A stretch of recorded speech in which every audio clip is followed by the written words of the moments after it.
lè save 80 million tó ló kó fún printer ẹni kéèyàn tó lè save 80 million kó tó lè kó 80 million lẹ́ẹ̀jọ́ èlò ló wà lọ́wọ́ ẹ̀ ṣé gbogbo owó tó kó wá náà ní 80 million yẹn ni because ẹ jẹ́ ká jọ sọ o. bàbá tó sọ pé kí pé kó wá máa pé kó sọ̀rọ̀ nípa family tó wá fàdí àbùsẹ́kún tó ń ṣe drama òun lẹ ló ní dementia.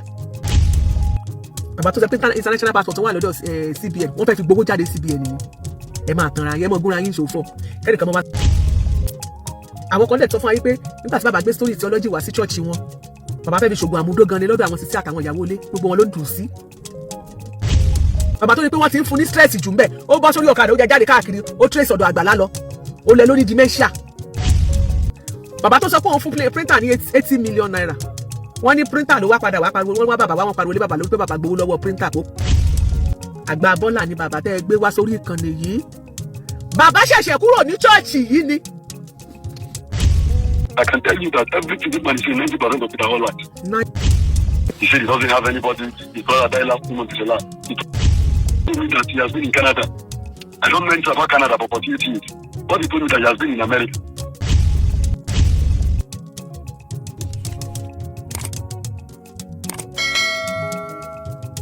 Ẹ káàbọ̀ sọ́mọ Aláṣẹ Media nípa ọ̀rọ̀ Professor Amos Isola Awodiya tí ọlọ́sàgbàlá Gabriel ìrọ́mọ̀ ni bàbá lọ pa ń bẹ̀. bàbá òun ló parọ́ fún Àgbàlá Gabriel pé òun wà ní Canada fún odidi 48 years. ó ti ń sọ f'Àgbàlá Gabriel pé bóun ṣe wà yìí o bàbá lòun ò níyàwó bàbá lòun ò bímọ ó ní kódà kò sílé. bàbá ní àwọn wá láti ìlú Canada wá sílùú Ìbàdàn láti wá tẹ ìwé kan ń bẹ̀ pé ìwé táwọn sì wá tẹ̀ òun ló tó bí 80 million. bàbá sọ pé wọ́n gbà wọ́n ní 80 million. èyàn la wá wò pé àfi ká ṣèwádìí lórí ẹ̀. àwọn èèyàn ń pè mí lọ́tún pè mí lósì pé áwò ọmọ Aláṣẹ ọ̀rọ̀ kan ló tún délẹ̀ yìí o bí a ti wá ń ṣèwádìí ní ìwádìí wa lọ sọ́dọ̀ màmá wa kan Ìyálóde Courtroom ẹ̀já gbọ́n tó sọ lórí ọ̀rọ̀ yìí. ẹ jẹ́ ká tag Àgbàlá Gabriel padà. Yeah, please, I'm on a live chat and I would like to interview you concerning the man that was brought to Agbala Gabriel Church yesterday. We just want you to say one or two things. Would you like to join our live chat so I can put you on a speaker? Thank you, sir. Thanks for the honor. God bless you, sir. Sir, please, we want you to introduce yourself to us, sir. What's your name, sir? Okay, my name is Evangelist Isola. From which church, sir? In Spring of Life. In Spring of Life Global Ministry. Which branch? In which state? Ibadan branch. Ibadan branch. Okay. Can you please give us the address of your church? The number 23 Lord Street, Ifa Apostolic Church. Which area? At Okeado. Okeado? At Okeado. Okeado? Yes. Is it Okeado? Okeado? Okay, Okeado Ibadan. Thank you so much. Please, yesterday I saw your comments and I read it. They say you know the man, he has been in your church for like a year, you clothe him, you feed him, you do this and please, could you please tell the audience, one that viewers at home to listen to you, tell us your own side of the story. How do you know the man? Okay, I think by February last year. Okay, sir. My church was hosting a launch program. Okay. We did that program for 1 month. Okay. It is from February last year. And Baba walked into the church on a Sunday morning. Okay. So when you came into the church, so we thought it was just the members, someone who just came in for the program. After the service, we shared the lunch. Everybody partook of it. When everybody partook of it, for Baba to go, Baba started saying he just wants to rest for that day. So we gave him that privilege and that honor because he's an old man. Okay. He stayed in the church. We allowed him to stay in the church. The following day, which was Monday, because the program is an everyday program for 1 month, lunch. So the following day, which was Monday, Baba, where are you coming from? Please, can you go? Want to close the church? That was when Baba said he has nowhere to stay. That he has been sleeping inside the filling station. He's sleeping inside the filling station. All right. We felt pity and compassion on him. We accommodated it since it was a very long program. So as time kept going, so he did came and I called Baba. I said, Baba, please, who are you? That was when he started explaining and telling me more about the church. Then this Professor Amos, he brought out a big book that the government gave him the book to publish. That once he published that book, Amazon will give him how many million, 75 million, something like that. God will pay him, all the university in Nigeria will pay him. So I was like, wow, that was very bad. So what's going to happen to you? He told me that he came from America. That he has been in America. America, and he told Agbala, Canada. Yes, not Canada. Okay. Not Canada, America. He told you America. That he has been. Yes, America, not Canada. He has been there for years. So I was like, wow. Because even through the way he's speaking, he sounds intelligent. So I said, okay, let him just rest. Maybe another day we'll continue the discussion. He started staying in the church. From 5 days I gave to him, he started staying in the church. He stayed a month. So I went back to him again. He said, since you came from America, where have you been staying? He said when he came to Nigeria, he went to one country that he met some printers, people that will publish the book. And he said he gave them money. Meanwhile, he did not give them money. He collected money from the printer. Using that book. No, Baba gave the printer money, or Baba collected money from the printer. He told me he gave the printer money. Okay. But as time goes on, the printer man located him in my church and came to the church. That was when I heard that the printer man was like, Baba collected money from him. Are you getting me? I'm getting you, sir. When they were doing that, I have to tell them, please, this is not the way people will address that. Go outside of my church. Know how you people are, because I don't know, but I'm only helping for the sake of Christ and because it's an good. So how much the printer said Baba collected from him? I don't know, because when I heard he collected money, that's when I have to push them up. Yes, I do not want to have to push them aside. It's not cause issue, because I don't know him and he doesn't know me. I'm only helping him because it's an good. So after that, the printer man left, because I assigned him with an elder of the church. So I believe the elder of the church will know how much Baba actually collected. Okay. So the printer man left, I was the elder of the church. So the man was like, they had an agreement that if Baba published the book, he will have his own percentage from me. That's why he gave him the money. So after that, I went to Baba again the following year. I don't know, when he came to Nigeria, where did he stay? He said he was staying in a hotel for 2 years. I said, wow, in a hotel for 2 years. He had been staying for 2 years. Yes, that he had been staying in the hotel for 2 years, 2 good years in the hotel. I think within the western region of Nigeria. So I was like, okay, since he's within, because between Osun and Lagos, it's not too far from Ibadan. I said, which of the hotel? He did not mention the location, he did not mention the name of the hotel. He only mentioned 2 years that he has been in the hotel. That the hotel people, he got to a point that he could no longer pay the bills. So the hotel had to push him out and seize his properties that he came back with America with. So I was like, no, let's go to the hotel, because if you are in the hotel for 2 years, even if you leave the hotel for like 3 months, because it's about 3 months past now that I have been there with you. But even if you are staying in the hotel for 2 years, if you leave that place for about 3 months, if you go there, they will recognize it, because one, you stayed there for a very long time. For a very long time, at least for 2 years. Yes, but for 2 years, that's for a very long time, which is 2 years. They will recognize you. So let's go there. So while I was saying that, because I went there with my co-pastors, so Baba started crying. When I was asking him that, he started crying. So my co-pastor started to me, that was how Baba manipulated it. I never asked him of that hotel again. So it was last day, that same last year, I went to him and said, Baba, didn't you have people? He said he has brothers. I said, okay, let me have the number. He gave me two of his brothers' numbers. Is it Kunli and Kola? Something like that. 2 of the numbers. So I tried calling one of them, the line was not going. I called the other one, the person would pick. Immediately the person would, I was like, I have to introduce myself to him. Then immediately he left Amos. He would end the call. Are you hearing? He will end the call. So he will end it. Hello? Hello, sir. We are with you, sir. Okay, he will end the call. I will try with another number. I will call. He will hear it. He will end the call. So like there's something fishy wrong. Yeah. Yes, there's something fishy.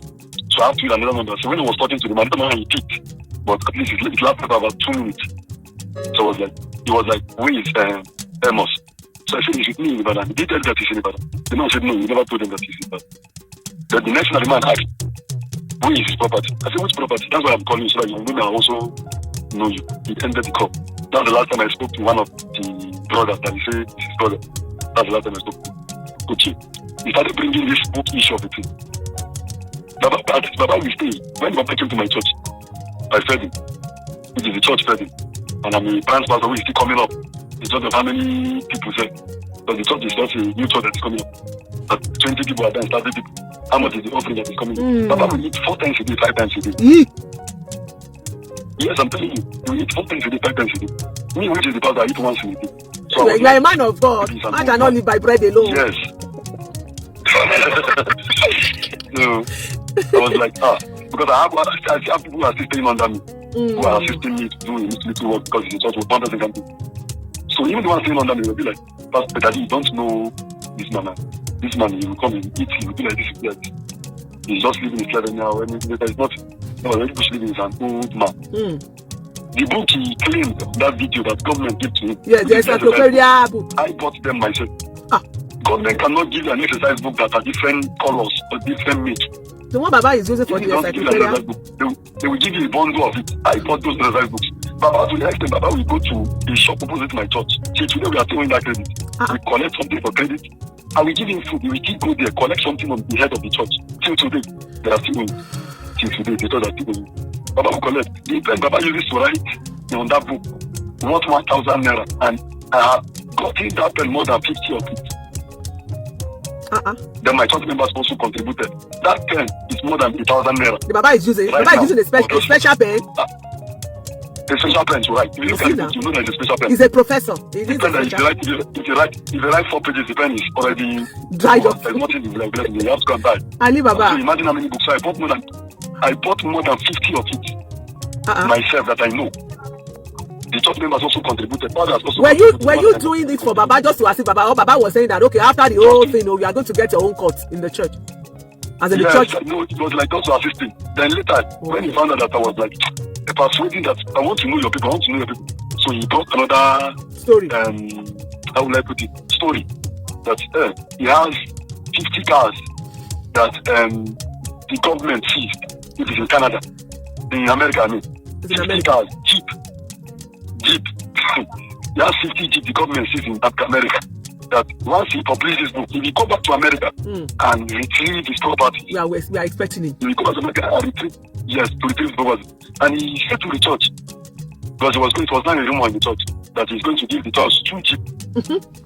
I know, because the way the church was even assisting him, I know that at the end of the day, the man has already promised the church something. He will give church 2 Jeep. He started promising different families, I will take your children to America. I will give them scholarship. To the extent he brought a form, I wish I could get that form. I'm still asking one of my brothers to give me that form. He brought a form, Baba, what scholarship? Baba International Scholarship form, school form. That they should fill it. That you take them, you sponsor them abroad. That school fee, they need to have education. So he started sharing the form in my church, but I never set my eyes on the form. So he was doing it on, it was my children that was bringing it that was like, Baba give us one, Baba give us one. So no problem, if it's for good. Because he said he's a professor. And he said there was a day he invited Buhari. It was through his influence that Buhari came to Osun State. So when they were saying those things, I was like, okay, no problem. So one day the thing came up to me, but that day he was sick. I was like, if this man is sick, anything can happen. Anything can happen because he's an old man. Anything can happen. So that was when I finished treating him. I started asking him. That was ending of last year, which is December period. I said, Baba, please, by next year, we will go and see your people. Not up to 2 weeks. Baba came out and not told that he lost his brother. This brother I say he lost last 2 months on the interview. It was last year he told me that he lost his brother. Last year? I said, oh, sorry. I was like, yes, last year. Last year, December. That's when he told me that he lost his brother. He said, he claimed he lost 2 months ago. So I was like, how are we going to do it now? Is there another person that can do it? He said, there is no other person that he is the last one. That is the only person left. So my spirit was beating me seriously. That no matter what, there is somebody in your village that must relate to you. So after the consular night, I traveled to Port Harcourt, to the headquarters, and we had a meeting. I came back during February. I told Baba, this was last month now. Baba, we will go and see your people, no matter what it will cost the church. I will make sure I have money. I will get money, no matter the distance, I will pay. We will go and see your family. Immediately I said that, Baba, that day, that was on Sunday. Shift from my church, because they bought church opposite my church. It's a Yoruba church. He went to the church, he sat down there. Yeah. Yes, he sat down there. So my members were like calling me, Baba, left the church after you finish saying that, Baba, you will go and see your people. So when I came out, I went back to my church. My church is not far from where I'm staying. I went back to the it. I went to the church because I'm very close to the man. So by leaving, I said, we'll go and see your people. That's how you left the church. Yes. So the pastor and myself were like talking to Baba. We need to see your people. That's how Baba came back to my church and I gave him to that day. As time was going on. But before Baba started staying in my church, the very first day Baba came to my church, if I have not forgotten, I took Baba to CAC church. Okay. I took Baba to CAC church in Ibadan, very close to my own church. I took him to the I think it's his own headquarters in Ibadan. So I took him there. I was like, please, he came to my church. They should render help to him.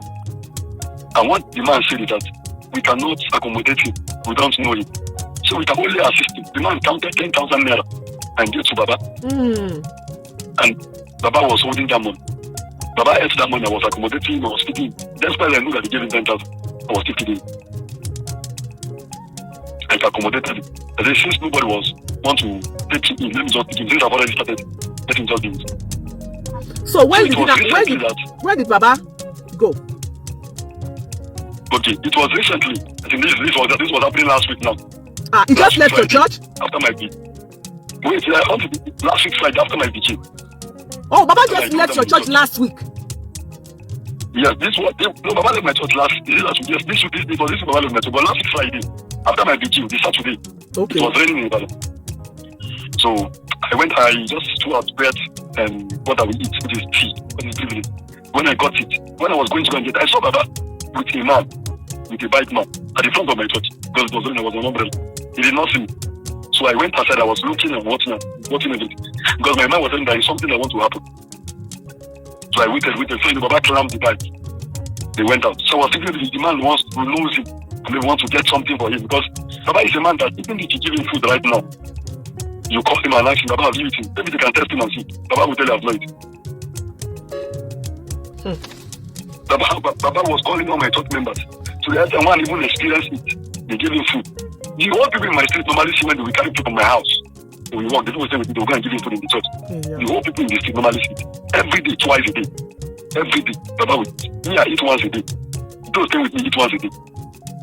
But when he came for the first time, he was eating 5 times a day. At times 2 times a day. Wow. 4 times a day, sorry. At the very first 2 months he was staying with us. 3 months. He was eating 4 times a day, 5 times a day. So I was like, no, it's not possible. Even if it's juju or what, if it's something he swallowed in his mouth, today we have to stand it. Anytime I eat, that's when he will eat. So now that we stopped that one. So when I saw him, I was like, that night, this last week Friday, this Saturday night. I saw him, they were going out. So I was like, maybe they want to get something for him and they will come back. Yeah, wicked. So when I returned, I went back to my place I was in. One of the elderly men who was staying with me in the church is also an admin in the church. Run to the house. I was like, Baba is not in the church. I asked him how. He said, Baba is not in the church. By this was by after 11 in the night. I said, Baba is not in the church. I said, okay, no problem. I saw him when he was going up to somewhere.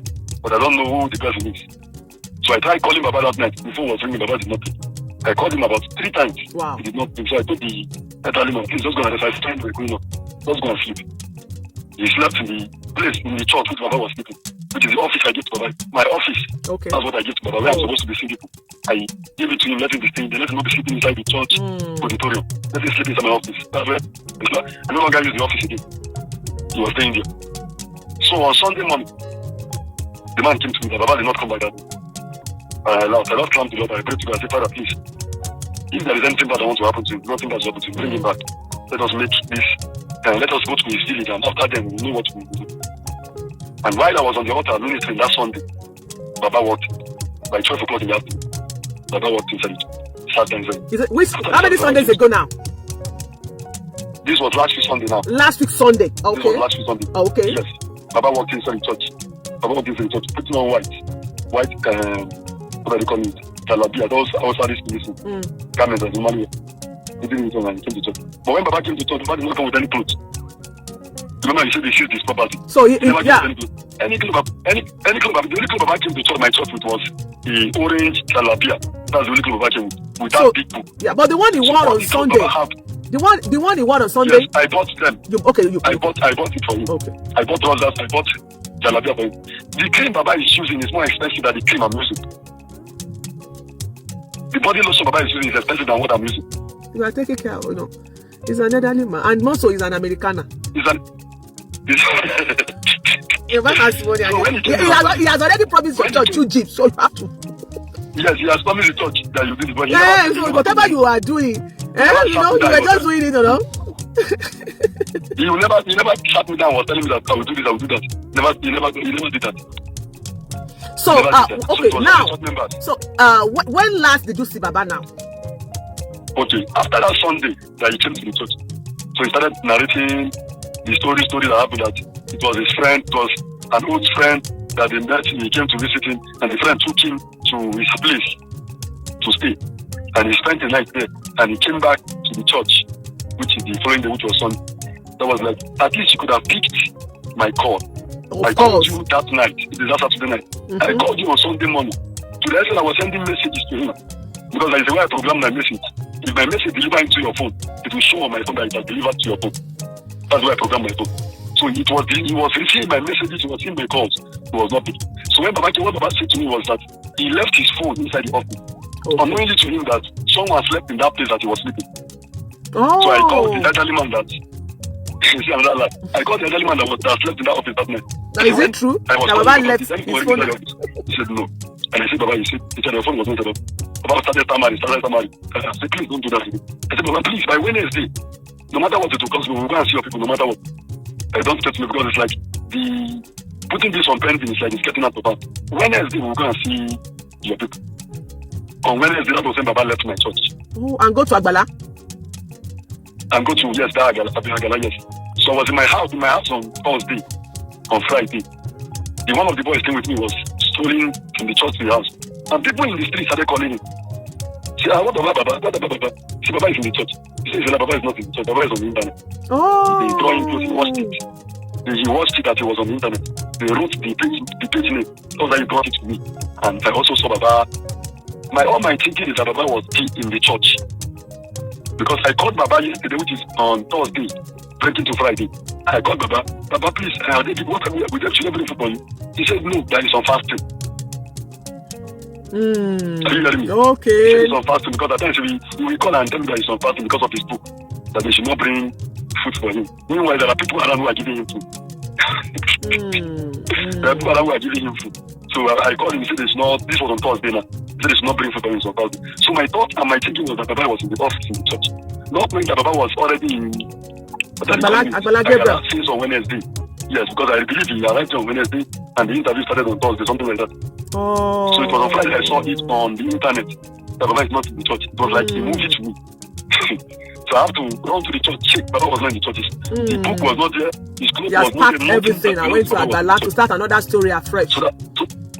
Yes, so when I started, I have to sit down, call people around who hear Yoruba. And I was playing it to my father. I said, please be interpreting to me because I don't hear Yoruba. Be interpreting to me what he's saying. So they started interpreting to me that he said he's from Canada. That was when I saw the headline that the man that spent 48 years in Canada. Nothing. And I was started hearing that the picture on that book was taken 20 years ago. That look at it was finished. I was like, that clothes on that book, you still have the clothes. That was the clothes you wore to my church. The very first day you came to my church. 20 years ago, you are putting on these clothes. You did.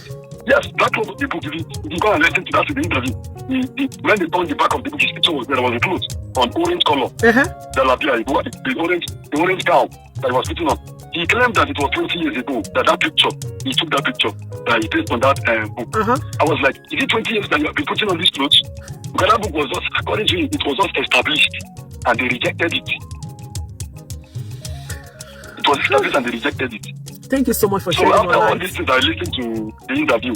I have to pick the number I saw on the page. I called the first one. The first one was not going through. So I called the second one. Thank God it was the Agbala Gabriel that picked the call. He was on his way to the program. So I begged him, please. I said, this man you interview, I have him for a year plus.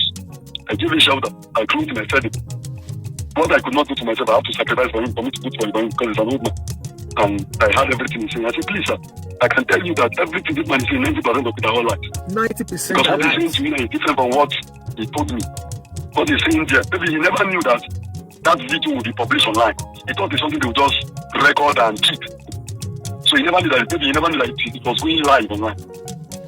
Mo nígbàgbọ́ pé bó ṣe ń ṣàlàyé ọ̀rọ̀ yìí, ó ń yé wa lẹ́sẹẹsẹ.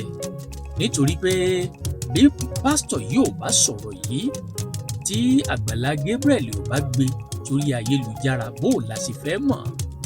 Ọmọ Nàìjíríà ó tún máa dáwó kan owó tí ò sí.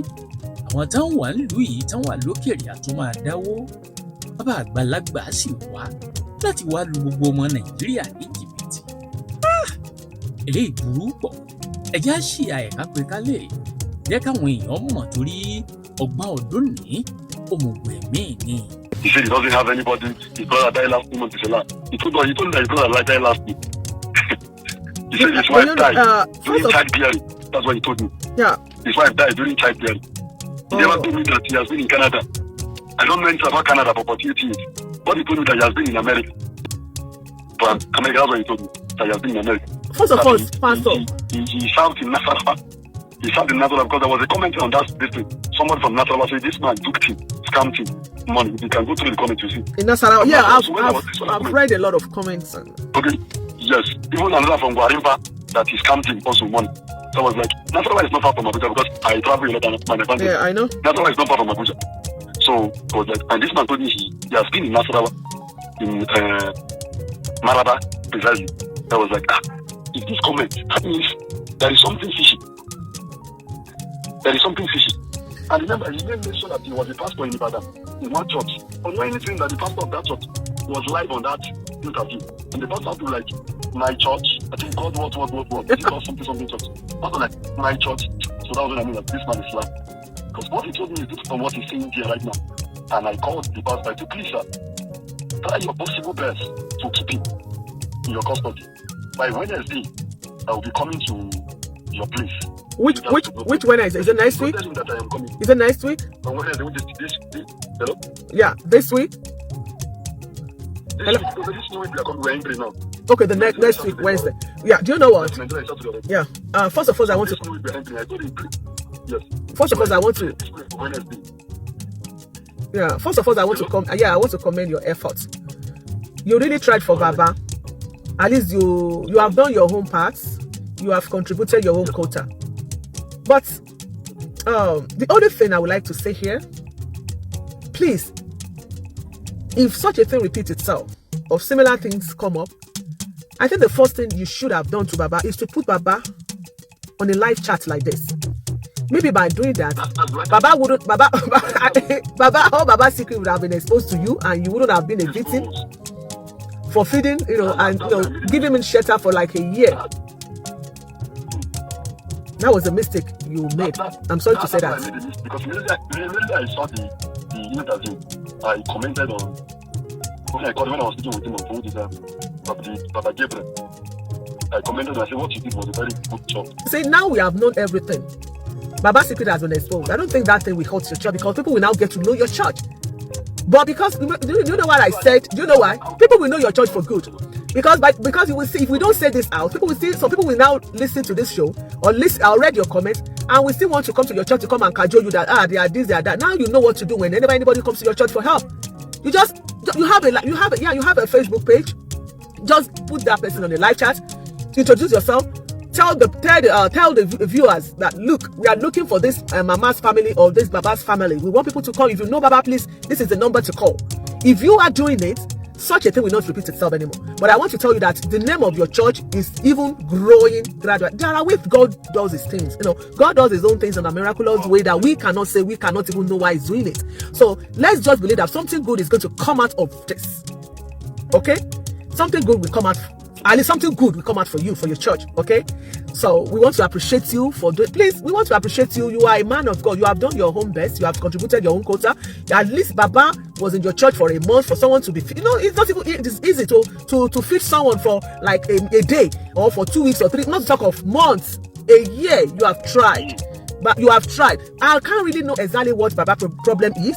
Maybe depression aside, citing for Baba, or Baba has dementia, or Baba is just for Gbagba, what we are saying that someone is the 419, because the reports I have been receiving for the past 2 days, that people have been coming to my inbox, some people have been coming to my WhatsApp to come and tell me a lot of things about Baba, and that's what I said. Okay, maybe it's maybe we have to. And I went back to the show, and I saw a lot of comments, and I saw your comment too, and some of my followers they started sending in your comment too that I should listen, I should read this comment. I said okay. When I put on my live chat, I said okay, when we are coming on live, the best thing is to call you. We should allow you to talk and explain to us, because we don't know much about Baba. You do. You know Baba for the past a year now. Baba has been in your church. You fed him, you clothed him, you sheltered him for a year. You know much about Baba than we. So, and this social media, people don't know that it is not easy for you to come to the social media to come and lie to cajole us for you to get money. If Baba could spend 48 years in Canada, coming back home empty-handed, and you are still expecting those people who are still praying in Nigeria to even have international passport to come and donate for you, who does that? So that is why we said, no, we can't, we have to, this investigation has to continue. We have to know exactly what is happening.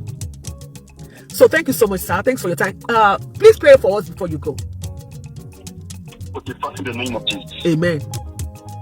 Lord, we bless your holy name. Hallelujah. We say thank you for your God. Thank you, Jesus. We say thank you for all you have done and all you will do. Thank you, Daddy. We say thank you for making a public show of Satan himself. Thank you, Jesus. We ask, oh Lord, that may your mercy continue to speak in every of our life. Amen. In Jesus' name. Amen. Amen. Thank you, sir. God bless you, Daddy. We do really appreciate you, and thanks for your time. All right. Bye. Enjoy the rest of your day. Bye.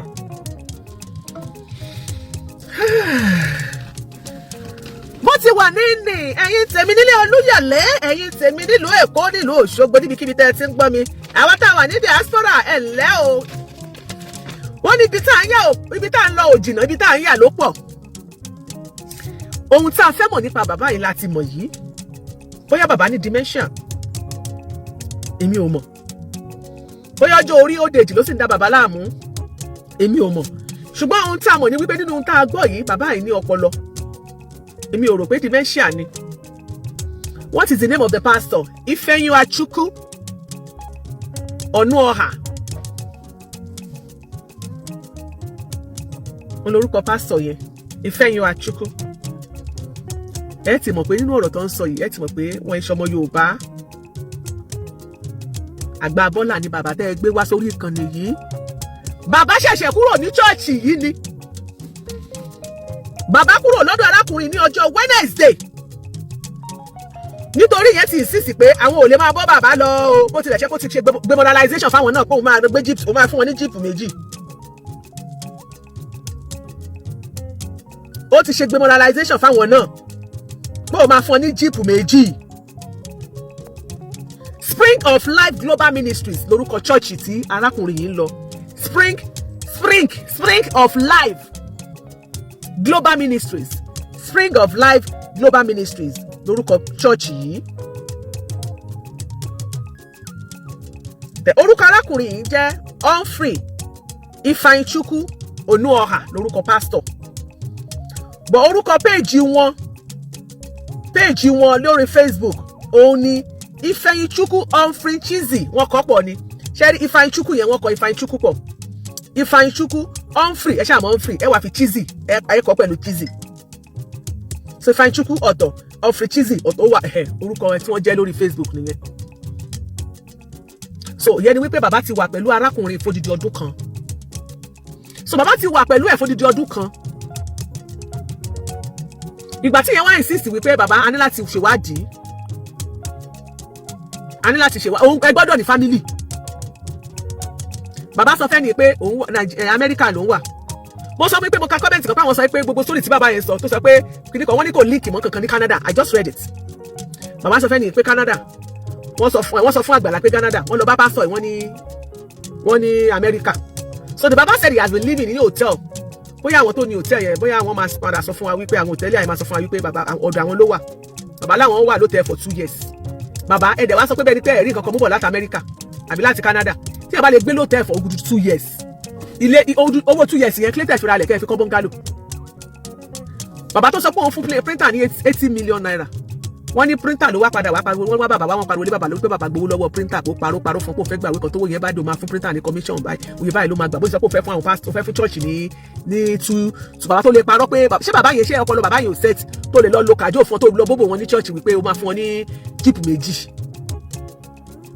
Àwọn náà wá gbẹ ìtira wọn wá ń jẹun ọ̀fẹ́ nítorí àwọn ti nírètí pé ẹ jẹ́ ká ta bàbá yìí ó rẹ̀ pé orí bàbá yìí pé nìkan wọ́n ti kéèyàn tó agree láti gbé bàbá sọ́dọ̀ kó máa wà ní church kó máa jẹ kó máa feed ẹ mọ̀ pé wọ́n ti sa brain bàbá òun yìí wọ́n rí kórìí ẹ̀ pé ẹni tó ń sọ̀rọ̀ yìí ó pé ẹni tó bá ní dementia ní tó bá sọ̀rọ̀ tẹ́ bá ń wíru á máa wíru ni ní tó bá sọ lánàá ó ti máa gbàgbé lónìí. So ẹ kọ́kọ́ yọ dementia kúrò bí dementia ṣe mọ́ ń ṣe wọ́n kọ́ nìyẹn. Ẹ gbàgbé pé dementia ẹ mọ̀ kan tó ń pè dementia bó ṣe máa ń ṣe wọ́n kọ́ nìyẹn. Àwọn tó máa ní dementia máa ń gbàgbé nǹkan máa ń gbàgbé ọ̀rọ̀ bàbá yóò gbàgbé nǹkan kan. Wọ́n ní bàbá yìí tún lọ print out àwọn fọ́ọ̀mù kan pé wọ́n fẹ́ fún ọ ní scholarship labroad ẹ tó lè máa nírú ọgbọ́n ọpọlọ yẹn.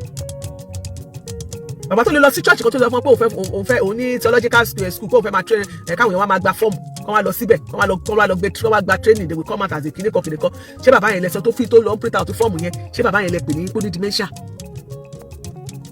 bàbá tó sọ pé kí pé kó wá máa pé kó sọ̀rọ̀ nípa family tó wá fàdí àbùsẹ́kún tó ṣe drama òun lẹ ló ní dementia.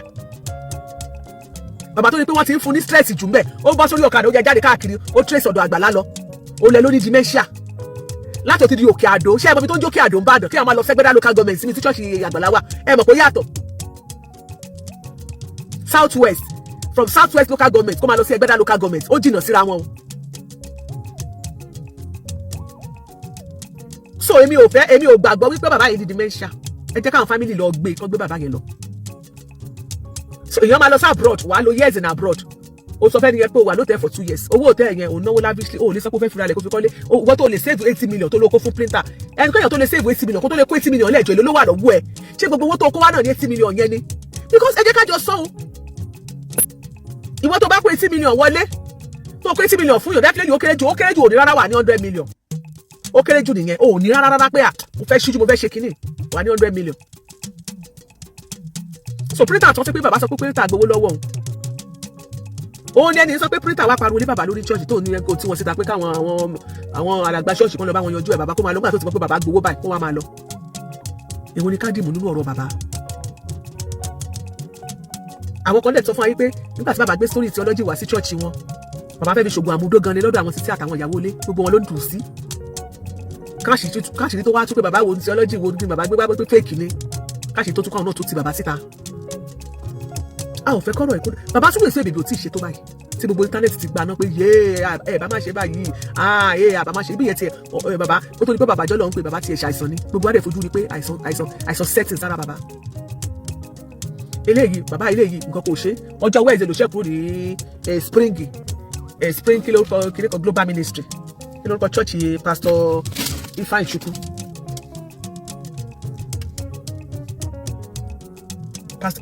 pastor Ifeanyi Chukwu ó yẹ kí n sẹ́ndì show wá sí pastor Ifeanyi Chukwu torí kò ní mọ̀ bí tó ti máa wá wa lórí Igbo ni pastor Ifeanyi kò ní mọ̀ bí tó ti máa wá wa lórí Facebook a kò máa rò pé àwọn kan interview owó tí ẹ mọ̀ bí tó ti máa rí wọn a máa jẹ́ kó rí wa ń sìn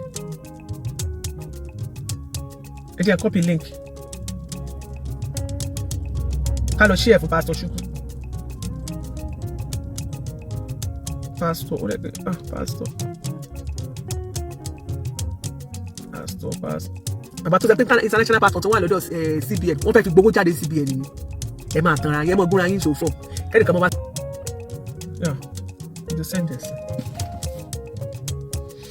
so kí lè bá wa sọ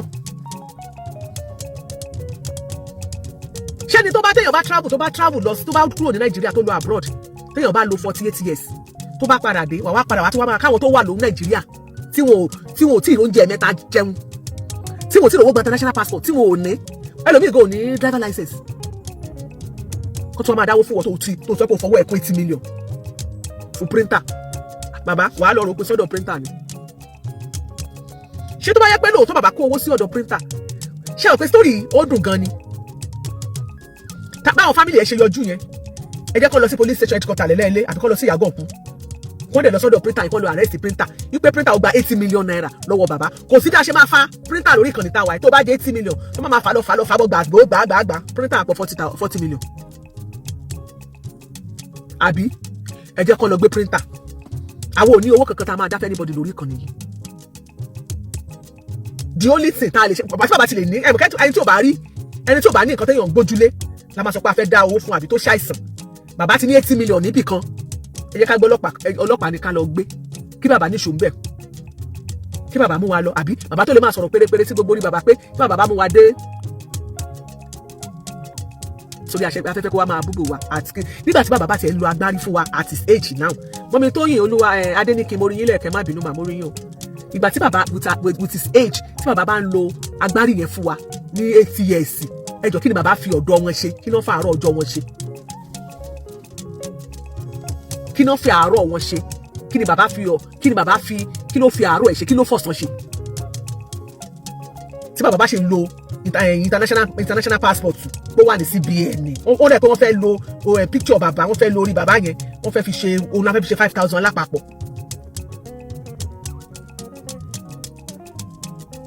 so gbogbo àwọn agbárí yẹn tí bàbá ti lè ní 48 kìíní tó ti lè ní 48 million ẹ jẹ́ ká lọ bá bàbá 48 million jáde. Èmi ò tiẹ̀ mọ̀ bóyá professor ni àbí ò professor, bàbá ní professor lòun. Àwọn àìṣe wa wọ́n ti ní pé wọ́n ti fẹ́ràn mi níbẹ̀ ni o, wọ́n ní the way out ni ká lọ bá bàbá gba 80 million jáde. Kò sí bá ṣe máa fà á. Wọ́n ní 80 million 5 naira náà kó ti á ṣe gba 5 naira yẹn jáde. Àwọn tó ṣẹ̀jọ́ jẹ́ professor yẹ kó ti máa jáde kó ti máa sọ fún wa pé professor is my colleague. Kó ti máa sọ pé ọ̀gá colleague mi. Ọ̀gá colleague mi. Ẹ ti get ẹ. Òṣùpá ò gbádùn wọn lọ́wọ́. Alian, àmọ́ bóyá òótọ́ ni bóyá bàbá jẹ́ professor àbí ó jẹ́ professor. We don't even know. How do we know? Ṣé gbogbo ọ̀rọ̀ tó tiẹ̀ wà lẹ́yìn èwo la fẹ́ gbàgbọ́ nú ẹ̀? Deborah nurses Aduni Ade iṣẹ́ wà. Èyí tẹ́tí ẹ̀jẹ̀ nọ́ọ̀sì ẹ̀ bá wa sọ̀rọ̀. Pásọ̀ yìí lóun tún pe bàbá, fóònù bàbá ń rìn, bàbá ò gbé kọ̀. Bàbá ń ṣiṣẹ́ lọ́wọ́, bàbá ń ródán lọ́wọ́, kò fẹ́ gbé kọ̀ lọ́dún àwọn àgbàlá. Fóònù ń rìn, bàbá ò fẹ́ gbé kọ̀. Sọ tó bá ní dementia, wọ́n máa ń gbé kọ̀, tọ́ni máa bá sọ̀rọ̀, ṣé wọ́n máa read message, a máa kọ́lẹ̀, á ní fóònù, wọ́n máa pè é. Ẹ lọ bèrè àwọn tó ní dementia, wọ́n máa bá wọn gbé fóònù dání ni. Kódà tí fóònù bá ń dín, wọ́n máa sọ pé kó sọ báyìí, ó yá kíní lágbájá ló ń pè pé kó kí, ó yá say this, say that.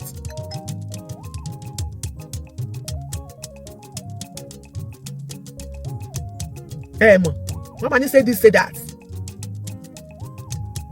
Bó ṣe wọ́n máa sọ nìyẹn. Kì í ṣe root ẹ̀yìn ṣe yẹn. Kì í ṣe information wọlé gan. Ẹ wo ẹ fi bàbá yìí sílẹ̀. Èmi ò ní orí ọ̀fẹ́ gbogbo àríwá sórí social media wá ń sọ kinní yẹn. Wọ́n bọ̀ o.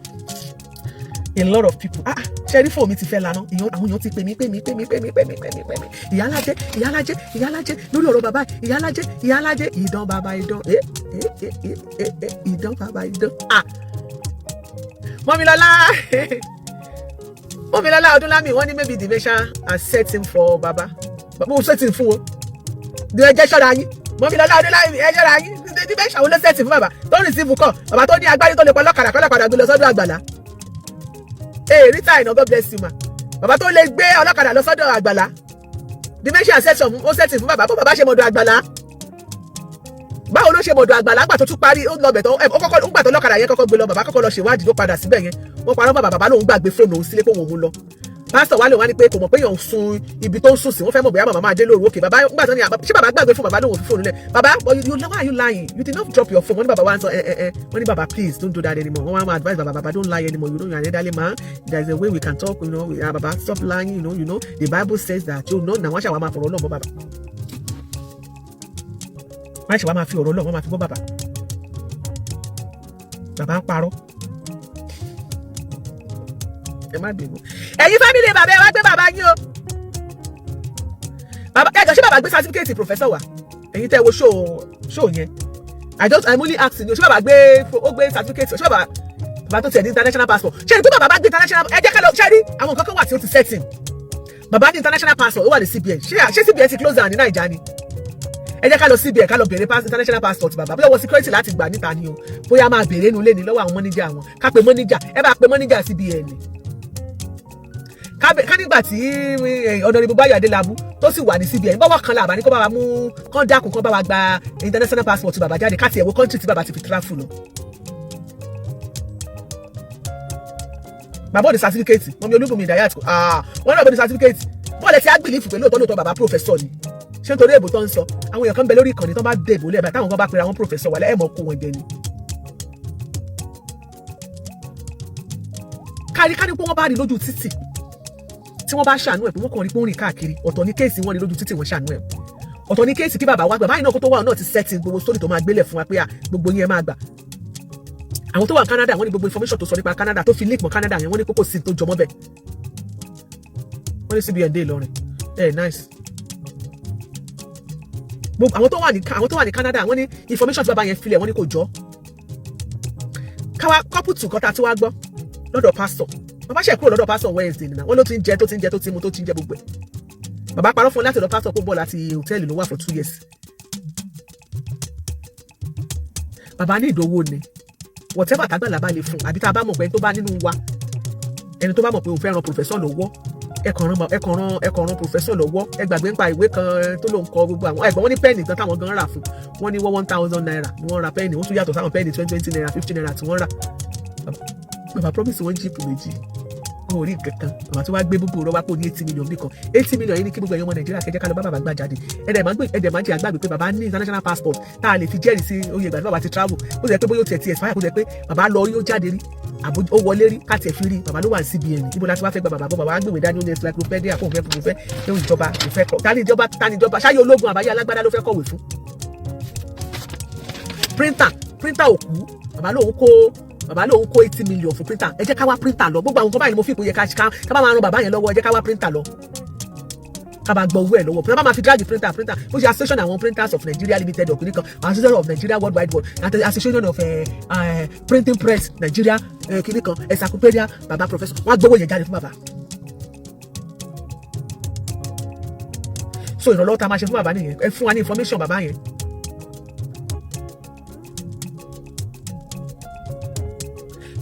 Adélẹ́gàn Adémọ́lá bàbá sọ pé òun ní first born àwọn family tó wá yanjú yẹn kan ọ̀nà àtijẹ náà ni joe manuel ọ̀nà àtijẹ àtìmú náà bàbá kàn forí calculate di bàbá yẹn dẹ̀ ó yẹ kí bàbá wo ọjọ́ ọ̀la ẹ̀wọ̀n. ìwé òtí ìwé gan òtàmọ́ lóde òní ẹ lọ bẹ̀ lọ́wọ́ bàbá wa kọ́lọ̀ fọ́ọ̀rùn kẹ́ gbogbo àwọn tó ti kọ̀wé ṣáájú láyé ìgbà táwa ti ìwé ti tà láti wo àwọn ìgbògbójú ọdẹ àti ka ògbójú ọdẹ nínú igbó Orúnmọlẹ̀ àti kàwé aláwìyé darí Ọdúnjọ láti ka fún mi gbé agbè ẹmu ó bá àgbò ẹ̀bùn ní ibẹ̀ àgbò ẹ̀bùn fẹ́ mú omi fún mi mú igba ó fi bù ú fún un awòràwọ̀ jẹ́ apọ́mítà ní ìlú òkèèrè gbogbo àwọn sórí yẹn àti àwọn Mr. Kiwa is a trader Iyalaje kìíní kan àti ka gbogbo yẹn kọjá láyé Shakespeare àti ka Macbeth láyé táwọn òwe in fact táwọn Awẹ́lẹ́wà kìíní kan lábẹ́ igi ọdún àbí àti ka gbogbo àwọn òwe yẹn so àwọn ìwé táwọn èèyàn ń kọ́ sí mélòó láwọn èèyàn ń rà mọ́ bíi tìgbà kan nígbà tí bàbá lóun kó 80 million left for printer ìwé mélòó ni tí ẹ jẹ́ ká jókòó page copy mélòó ni wọ́n fẹ́ fi 80 million print ibo náà ti fẹ́ tà ìgbà tí bàbá mọ̀ pé òun fẹ́ print ìwé báyẹn ṣebí Canada ló ti ń bọ̀ kílẹ̀ tí kò print ìwé yẹn láti international kó print ẹ̀ fún wa láti international why coming to Nigeria kí ni wọ́n fẹ́ ṣe kí lẹ tó fẹ́ kọ́ fún wa ẹ jọ̀ọ́ ẹ jẹ́ ká advice Nigeria universities lápapọ̀ gbogbo all universities in Nigeria go and employ ọ̀gá colleague yín ẹ lọ employ ọ̀gá colleague yín ẹ jọ̀ọ́ àti Adélẹ́gàn ẹ ṣọ́ra yín o ọ̀gá colleague yín o the drummer boy I know I read it. ṣé rí gbogbo àwọn ìwé kan wà tí mo rántí gba àwọn tó ń kà sí mi ìrántí mọ́ mi ò tiẹ̀ mọ ìtàn kà sí àwọn ìwé tí mo ti kà yẹn ó ti pẹ́ tí má dárúkọ ẹ̀ báyìí wọ́n máa ní wọn mọ nǹkan tó ń jẹ́ bẹ́ẹ̀ ni mi náà mọ ìtẹ́yìn náà sọ èmi náà mọ́ o ìtẹ́yìn mímọ́ lèmi náà sọ wá náà Ọlọ́run it is well o it is well. Bàbá young millionaire ṣé bàbá ẹ ti wájú orí millionaire ni bàbá ò tí ì rí ó fẹ́ gba millionaire ó fẹ́ gba millions lọ́wọ́ àwọn èèyàn ni wọ́n lè ti jáṣẹ́ ìrìnkèrindò in America àti Canada ọwọ́ ọmọdé ò tó pẹ́pẹ́ tàgbàlagbà òwò kèrègbè about the baba so mo ṣe ṣiṣẹ́ ẹ̀wọ̀n láàárọ̀ tí mo ṣe tán níbi iṣẹ́ báyìí mo rí pé mo ti miss a lot of calls irú àwọn tó wà ní UK tó ti pè mí tó yẹ pé òru ló bọ́ sí lọ́dọ̀ tí wàá ń bì mo ṣáà rí pé wọ́n ti kí ló dé Iyalaje please do this go back to the show kí n lọ wo comment àwọn kan send comment mi náà láwọn comment kan then mo ní láti go through it and I saw a lot of things and I said I have to deem it fit to come out DJ YP múlẹ̀ I have to come out to say my mind ó yẹ kẹ́ ẹ ti mọ̀ mi ò kí n sápamọ́ sábẹ́ ẹ̀ka kan bí nǹkan bá ṣe rí lọ́kàn mi ni mo ṣe máa ń sọ and I do follow my spirit ní day one tí mo ti rí Alian God bless you tí mo ti rí story yẹn mo kàn go through ṣẹ́ni mo kàn rí caption yẹn lásán 48 years nínú mi so tó bá lò 48 years what is my own business then our family should be able to take care of you o gbọ́dọ̀ lò 48 years ní ìlú kan labroad kó má ní oríire kan tó máa ṣe kó má ní nǹkan kan tó máa ṣe wọ́n ti máa sọ pé ìwọ tó bá travel tó bá wà labroad tọ́jú àwọn bóyá àbúrò ẹ abẹ́gbọ́n ẹ tó bá wà ní o gbọ́dọ̀ sọ pé o wà ní diaspora o wà labroad o dẹ̀ ní àbúrò Nàìjíríà yà ń jẹ ibi pa o lọ́mọ ìyá o lọ́mọ bàbá síbẹ̀ o tọ́jú ẹ̀ wọ́n máa yẹ kí láburú tí láburú bá ṣẹlẹ̀ o lè wá sórí social media kó wá lọ́wọ́ máa gbà lọ́wọ́ ẹni tí ò ní ọwọ́ máa jẹ̀mọ́ tiẹ̀ tó bá ṣe dáadáa pẹ̀lú àwọn ọmọ ẹ̀gbọ́n ọmọ àbúrò èyí tó rán ní school èyí tó bá sanwó school ọlọ́mọ yẹ kéèyàn ní problem wàá sì rí kò sí bí wọ́n ṣe lè burú tó tán fi lè jẹ́ ìka èèyàn wàá sì rí ẹnìkan tó máa ṣe sọ tó máa lè sọ sórí oore téèyàn ṣe èèyàn kì í má dúró tó bá ṣe oore fún yàn má dúró ní dúró pẹ́ni tó bá ṣe oore yẹn fún ló máa san fún ẹ padà oore tó bá ṣe fún yàn kúkúrú Aliyan thank you so much bẹ́ẹ̀ tí yín rí jàre thanks for the start wọn ò rá star fún mi látàárọ̀ ọpẹ́lọpẹ́ Aliyan mo ti miss yín I trust you oore tó bá ṣe fún yàn o má dúró ní dúró wípé nìyẹn gbọ́dọ̀ sọ oore yẹn fún ẹ padà o gbọ́dọ̀ lọ wà ní diaspora kó má ní ọmọ àbúrò kan tí o ti lè máa sọ pé ẹrù mi ẹyàn dánmọ̀ fún mi màmá sanwó sùn ẹ̀ àbí àǹtí mi àwọn aṣẹ́ àlàáfíà lẹ́wà ṣẹ́jú ọkọ̀ ọjọ́ mẹ́ta kankan lágbájá àwọn ọmọ yín kọ́ wà lágbájá ń kọ́ wà ṣé kò ti ṣetán skul ni ó máa ti parí wàhálà kò máa tiẹ̀ tí ẹjọ́ ẹ jẹ́ kí ẹ bá jẹ́ àbá aṣọ admission jọ ẹ jẹ́ kí n mọ̀ máa gbé owó skul ẹ̀ kó má ní orí kankan tó fẹ́ ṣe o ò lè mú wọn wálé o ò lè ṣoore fún wọn ẹ̀gbọ́n ẹ̀ wà ń bẹ̀ o ló ṣoore fún disgrace ló jẹ́ kí àbúrò abẹ́gbẹ́ máa wá sórí social media kó máa ṣe bẹ́gibẹ́gi àwọn fámìlì kan wà kò sí bó ṣe lè ṣe ò lè tẹ́ wọn lọ́rùn kó má wàá ní kó má ẹlòmíì wà fámìlì mi ò dáa o kò sí tó ṣe lè ṣe oore fún wọn máa lépa ẹ̀mí ẹ̀ ṣùgbọ́n náà ló máa yọ ẹ́ orí á máa yọ ẹ́ ìwọ ṣe tiẹ̀. àwọn táàdé wà ní diaspora náà ọlọ́run má ṣe wá ní ejò tó rìn lórí àpáta tí ò ní pa ọlọ́run á jẹ́ ká rí nǹkan mú délé. ìgbà míì máa wà bùkátà àwọn ará nàìjíríà gan máa ń pọ̀ lọ́rùn wa gbà mí fẹ́ pé èèyàn ò ní savings bí mi báyìí mo ń sọ fún mi mẹ́ta àjọ sọ̀rọ̀ ṣáàbùrù mi làjọ sọ̀rọ̀ mo lè mi ò ní savings ọlọ́run dẹ̀ mọ̀ pé mi ò ní savings torí ti bá ti lówó báyìí ìgbà mo máa wò pé lágbájá need assistant lágbájá kí n ṣe mo máa ń ṣe but tí n bá fẹ́ ṣe nǹkan mo máa ń fi sọ́kàn tí bá ní apart from me working towards a project tó bá wà lọ́kàn mi tí mo fẹ́ ṣe it's not that mi ò kí n save owó because ebi ò lè máa pààyàn lẹ́gbẹ̀ẹ́ mi kí n save owó I don't know how to do it. bọ́ yóò bá sọ pé lílà tí ń kẹ́sọ̀ òde ọlọ́run á ràn wá lọ́wọ́ kò sára ìlú òyìnbó tó máa wá sí ìlú òyìnbó máa lọ Canada tó sọ pé ó máa lọ Canada pé ò ní kéré oko dédé kò possible àfẹnipáyé bá ṣe tó bá táwọn family ẹ̀ bá ti tẹ̀lé kúrò nílùú yàwó ibẹ̀ ló yẹ kára ti máa fún yín 48 years are not to show for it wọ́n béèrè international passport ẹ̀kọ́ ló wá tún jẹ́ òfin ìtẹ́ bá ní church kẹ́ ẹ fi tàgbàlá kẹ́ ẹ fi ṣe example.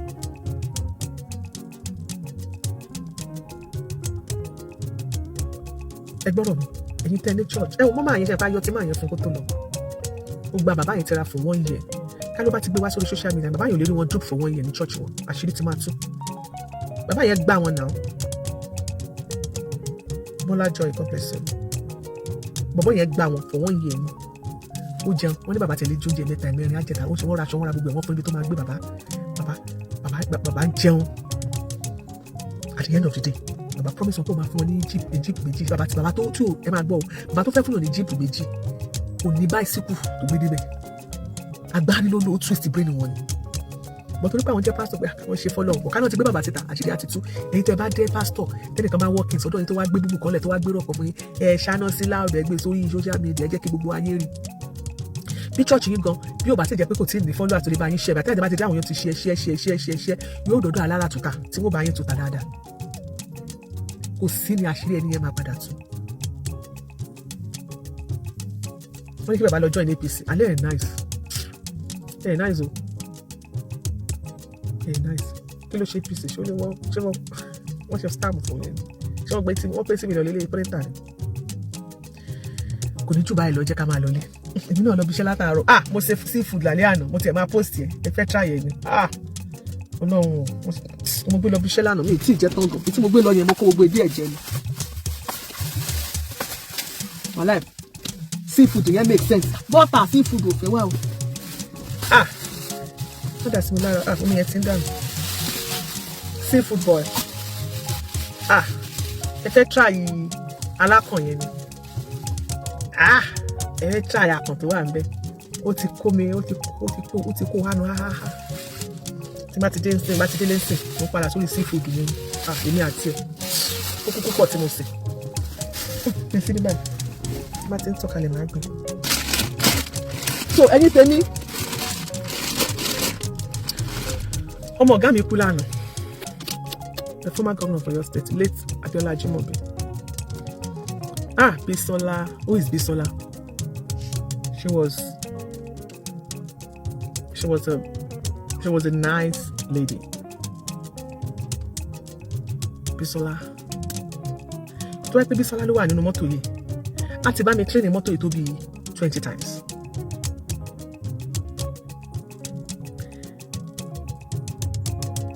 Bisola Kola Daisy.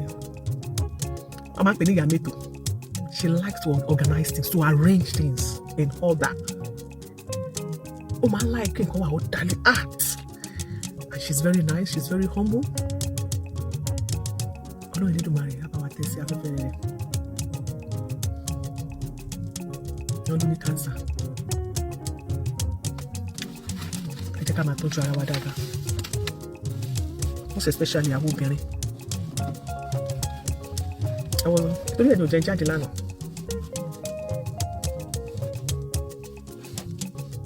Ò jẹ́ jáde ní ìjẹta. Today is Saturday, Thursday ló. Thursday mi ò jáde ní Thursday, mi ò jáde ní Friday àná. Today is Saturday. Ọlọ́run Elédùmarè á dẹ́mi gbogbo wa sí ẹ jẹ́ ká máa tọ́jú ara wa dáadáa, ká dẹ̀ máa ṣàyẹ̀wò ara wa dáadáa. Ṣé rí àwọn nǹkan kan ló wà tẹ́ pé Ọlọ́run máa ń fi orí ọ̀fẹ́ gbà wá àdẹ̀lówó. Ṣùgbọ́n jẹ́ ká máa tọ́jú ara wa dáadáa. Bí nǹkan kan bá ti ń ṣe wá. Ṣé rí èmi bẹ̀rẹ̀ gbogbo àwọn nǹkan kan gbogbo èmi o. Ṣé pé àwọn nǹkan kan máa wà tó máa ń ṣẹlẹ̀ tí nǹkan bá ṣèyàn. Èèyàn lè máa gbò kò sí kan tó wà nínú àgbò. Àwọn nǹkan kan wà tẹ́ pé a lè fi ti in a traditional way gan ká sáré gbogbo nǹkan náà kọ́ lálákọ̀wé ẹjọ́. Tí nǹkan kan bá ṣèyàn bí ọ̀ṣẹ́ ń lo talákọ̀wé tó bá rí ti nǹkan ìbílẹ̀ kan sọ pé ẹ sáré mú kinní yẹn sí ẹ lò èèyàn lè sáré ṣe mi ò tí ì lè pe excellency. Too much for her to be. Because wọn tí tọkọ wọn gan ò tí kúrò lára wọn. Ó ṣe máa pé 2020 ni bàbá Jùmọ̀bí kú. Ní 2020. Ọmọ wọn náà ti tún wá specialize. Àbá ìdílé late Abiola Jimobi àbáwọn kẹ́dùn àti Chief and Mrs.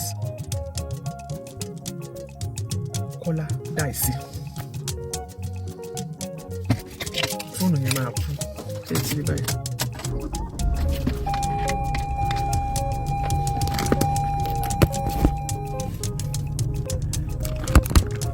Àbá ìdílé méjèèjì kẹ́dùn. Ọlọ́run Elédùmarè adáwọ̀ bí dúró kò ní ṣe ní kú ọ̀wọ̀wọ́. Ọlọ́run Elédùmarè adẹ́mi gbogbo àwọn tó kù sí. Wọ́n dẹ̀ pray fún Yèyé Florence Abiola Jimobi. Ọlọ́run á dì wọ́n mú. Kò easy. Ọlọ́run jẹ́ ká bí ọmọ sáré ọmọ àlefọ́ wa gbọ́mọ sí. Gbogbo àwa bí ọmọ lágbára Ọlọ́run. Láti mọ̀ bẹ̀rẹ̀ ayé àwọn ọmọ wa ní mọ̀ pé ayé wọn bá ṣe Ọlọ́run Elédùmarè bẹ́ẹ̀ ló ṣe máa lọ. May our soul rest in peace. So rest in perfect peace. Amen. Ẹ̀yin tèmi ẹ jẹ́ kí n máa lọ lékè lórí láti kí n má bàa kú láti. Thank you so much. God bless you gbogbo àwa tí àjọ ti ṣètò. A lè dúpẹ́ lọ́wọ́ pásítọ̀ tó pè wọlé fún àǹfààní. Ẹ bá wa share show yìí dáadáa kó lè lọ fún àǹfààní àwọn tó pẹ́ kó tó dé. Ẹ bá wa gbọ́ interview pásítọ̀ yẹn. Pásítọ̀ gangan tó yẹ pọ́dù ẹ̀ ní bàbá wà fódìdí ọdún kan. Bàbá ṣe kúrò church ẹ̀ lọ́jọ́ Wednesday yìí ni.